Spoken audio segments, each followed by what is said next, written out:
You're lying on your back, under a mound of animal hide, and outside, the wind is moving at close to 100 kilometers an hour. It's roughly minus 30 degrees Celsius.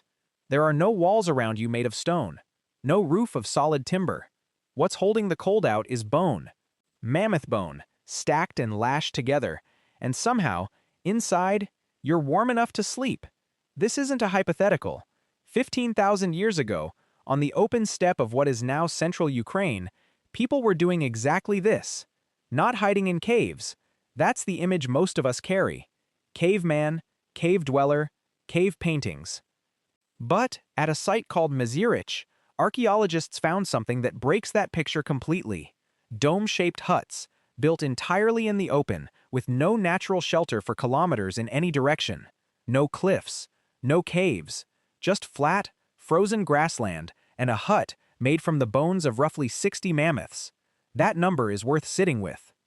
60 mammoths, each one weighing up to 6 tons. The builders weren't improvising with whatever scraps were lying around. They were engineering.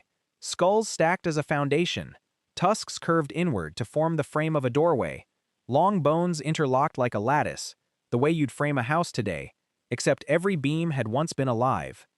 Here's the promise. Once you understand what it actually took to survive an Ice Age winter with nothing but bone, hide, and fire, you start to see comfort, your comfort, tonight, in your own bed, as something far more fragile and far more engineered than you've ever given it credit for. Let's start with Mezhirich itself, because the site does something strange to your assumptions the moment you look closely. The huts were first uncovered in 1965, when a farmer named Ivan Nedrihilo was digging a cellar and struck what he thought was a rock. It was a mammoth skull. Excavations that followed, led by Soviet archaeologist Ivan Podoplichko, revealed 4 separate bone dwellings, dated to around 15,000 years ago, part of what's called the Epigravettian period. Each structure used somewhere between 64 and 149 mammoth bones, depending on the hut, arranged with a precision that ruled out coincidence. Jawbones formed a herringbone pattern along the base of one wall. Tusks were set to curve outward, likely to help shed rain and snow. This wasn't a pile of leftover bones repurposed out of desperation. It was a design, repeated across generations, refined enough that 4 different households built to the same basic blueprint. And that raises the obvious question: where do you get 60 mammoth skeletons? You don't hunt 60 mammoths for one house.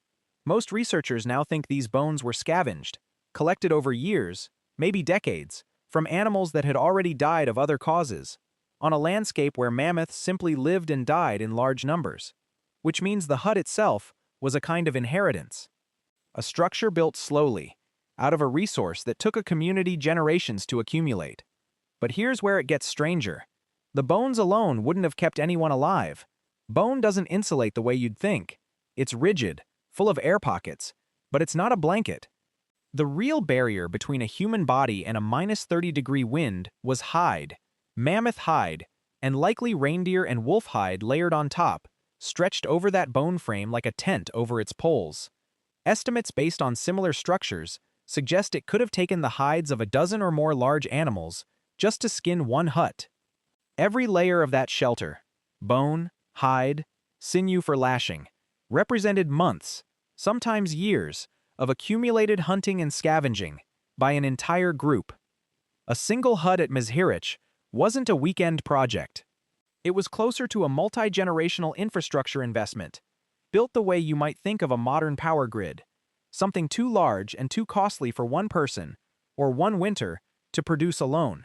And then there was the fire. Inside several of the Mezhirich huts, archaeologists found hearths, shallow pits packed with ash, charcoal, and burned bone fragments. Bone actually burns, slowly, once it's dry enough, and on a treeless steppe where wood was scarce, that mattered enormously. Isotopic analysis of hearth remains at similar Ice Age sites in Eastern Europe suggests fat-soaked bone could burn at temperatures approaching 800 degrees Celsius, hot enough to render it a genuine fuel source, not just kindling. Which means the same animal that gave you your walls also gave you your heat. Nothing was wasted, because nothing could be. Picture the actual arithmetic of a single night inside one of these huts.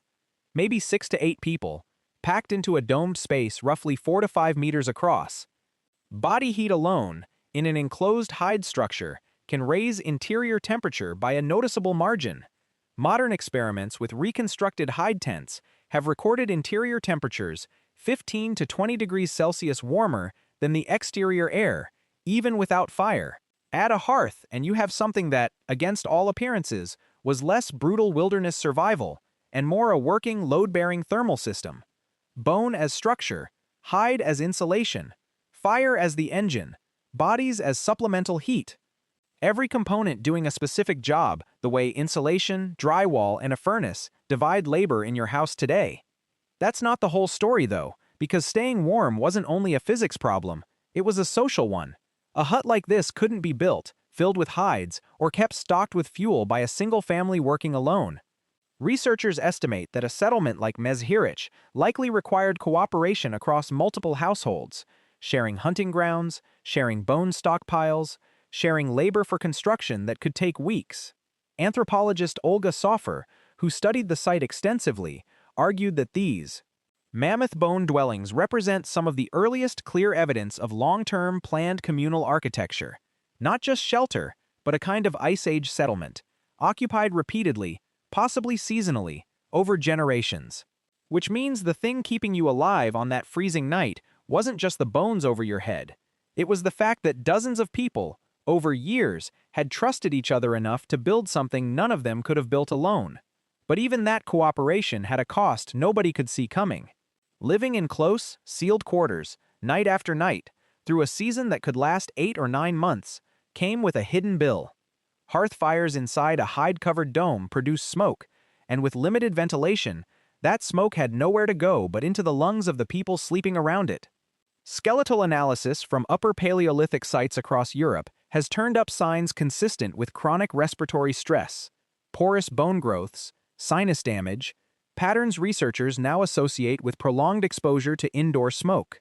The very fire that made the hut survivable was, slowly, over years, working against the bodies it was warming. And crowding brought a second cost. 6 to 8 people, sharing one enclosed space for months, meant that a single illness could move through an entire household with almost nowhere to go. There was no separate room to retreat to, no door to close.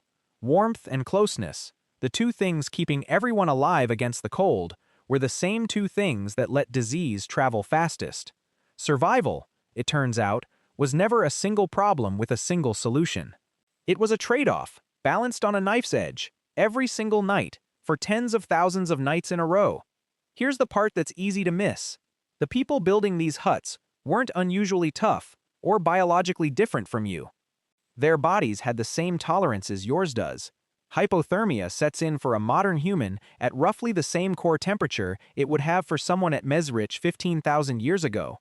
What separated them from freezing to death wasn't raw endurance. It was engineering, planning, and cooperation, executed with almost nothing: bone, hide, fat, and fire.